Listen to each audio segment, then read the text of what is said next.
Why is Tinder using a double date strategy to encourage more Gen Zers or 25 to 31-year-olds to use their app? Good question. Let's talk about it. But first, a soapbox moment.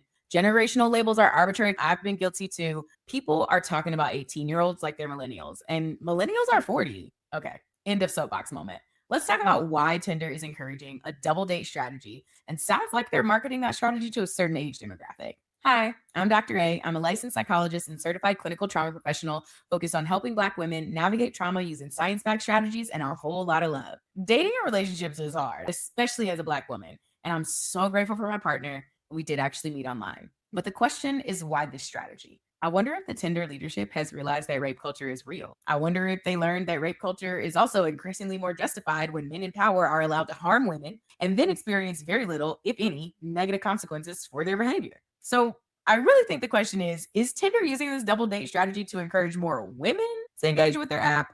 Probably. And why would they need to do that?